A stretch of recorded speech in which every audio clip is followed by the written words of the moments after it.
మొదటి కొరింథీయులకు రాసిన పత్రిక 14వ అధ్యాయం. ప్రేమ కలిగి ఉండుటకు ప్రయాసపడుడి, మూల భాషలో ప్రేమను వెంటాడుడి, ఆత్మ సంబంధమైన వరములను ఆసక్తితో అపేక్షించుడి, విశేషముగా మీరు ప్రవచన వరము అపేక్షించుడి. ఎందుకనగా భాషతో మాట్లాడువాడు మనుషులతో కాదు దేవునితో మాట్లాడుచున్నాడు. మనుషుడెవడను గ్రహింపడు గాని వాడు ఆత్మ వలన మర్మములను పలుకుచున్నాడు. క్షేమాభివృద్ధియు హెచ్చరికయు ఆదరణయు కలుగునట్లు ప్రవచించువాడు మనుషులతో మాట్లాడుచున్నాడు. భాషతో మాట్లాడువాడు తనకే క్షేమాభివృద్ధి కలుగజేసుకొను గాని ప్రవచించేవాడు సంఘమునకు క్షేమాభివృద్ధి కలుగజేయును. మీరందరూ భాషలతో మాట్లాడవలనని కోరుచున్నాను గాని మీరు ప్రవచింపవలనని మరి విశేషముగా కోరుచున్నాను. సంఘము క్షేమాభివృద్ధి పొందు నిమిత్తము భాషలతో మాట్లాడువాడు అర్థము చెప్పితేనే గాని వానికంటే ప్రవచించువాడే శ్రేష్ఠుడు. సహోదరులారా ఆలోచించుడి. భాషలతో మాట్లాడుచు నేను మీ వద్దకు వచ్చి సత్యమును బయలుపరచవలనని అయినను, జ్ఞానోపదేశము చేయవలనని అయినను, ప్రవచింపవలనని అయినను, బోధింపవలనని అయినను మీతో మాట్లాడకపోయిన ఎడల నా వలన మీకు ప్రయోజనమేమి?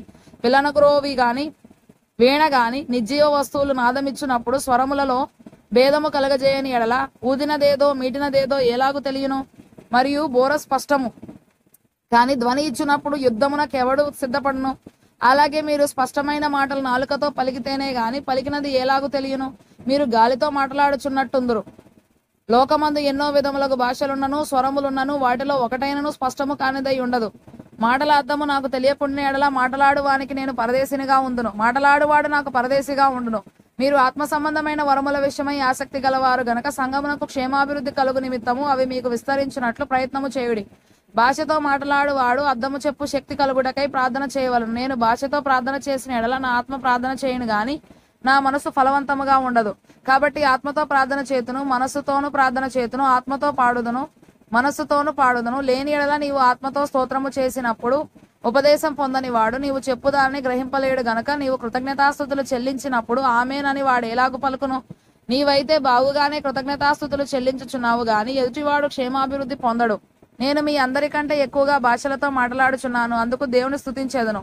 అయినను సంఘములో భాషతో 10,000 మాటలు పలుకుట కంటే ఇతరులకు బోధ కలుగునట్లు నా మనసుతో 5 మాటలు పలుకుట మేలు. సహోదరులారా, మీరు బుద్ధి విషయమై పసిపిల్లలు కాక దుష్టత్వం విషయమై శిశువులుగా ఉండుడి.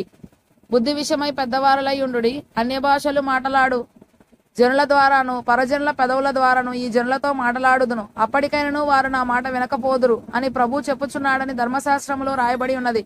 కాబట్టి భాషలు విశ్వాసులకు కాదు అవిశ్వాసులకే సూచకమై ఉన్నవి.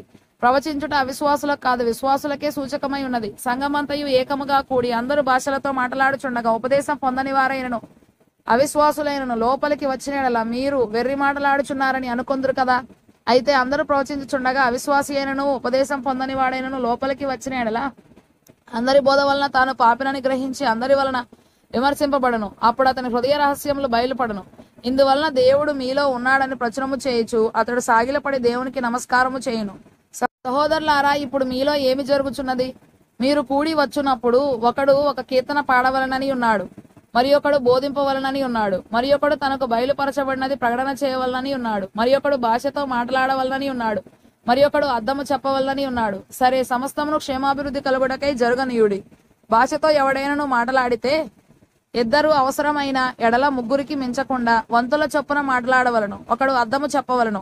అర్థము చెప్పువాడు లేని ఎడల అతడు సంఘములో మౌనముగా ఉండవలను గాని తనతోనూ దేవునితోనూ మాట్లాడుకొనవచ్చును. ప్రవక్తలు 2-3 మాట్లాడవచ్చును, తక్కిన వారు వివేచింపవలను. అయితే కూర్చున్న మరి ఒకనికి ఏదైనాను బయలుపరచబడిన ఎడల మొదటివాడు మౌనముగా ఉండవలను. అందరూ నేర్చుకున్నట్లును అందరూ హెచ్చరిక పొందినట్లును మీరందరూ ఒకని తరువాత ఒకడు ప్రవచింపవచ్చును. మరియు ప్రవక్తల ఆత్మలు ప్రవక్తల స్వాధీనములో ఉన్నవి.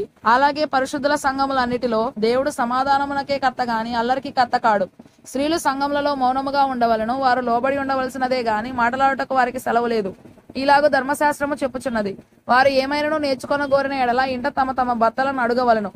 సంఘములో స్త్రీ మాట్లాడుట అవమానము. దేవుని వాక్యం మీ యొద్ద నుండియే బయలు వెళ్ళినా మీ యొద్దకు మాత్రమే వచ్చినా ఎవడైనను తాను ప్రవక్తనని అయినను ఆత్మ సంబంధినని అయినను తలంచుకొనిన ఎడల నేను మీకు రాయిచున్నవి ప్రభు యొక్క ఆజ్ఞలని అతడు దృఢముగా తెలుసుకొనవలను. ఎవడైనను తెలియని వాడైతే తెలియని వాడుగానే ఉండనిమ్ము. అనేక ప్రాచీన ప్రతులలో వాడు తెలియబడిన వాడు కాడు అని పాఠాంతరం. కాబట్టి నా సహోదరులారా, ప్రవచించుట ఆసక్తితో అపేక్షించుడి. భాషలతో మాట్లాడుట ఆటంకపరచకుడి గాని సమస్తమును మర్యాదగాను క్రమముగాను జరగనీయుడి.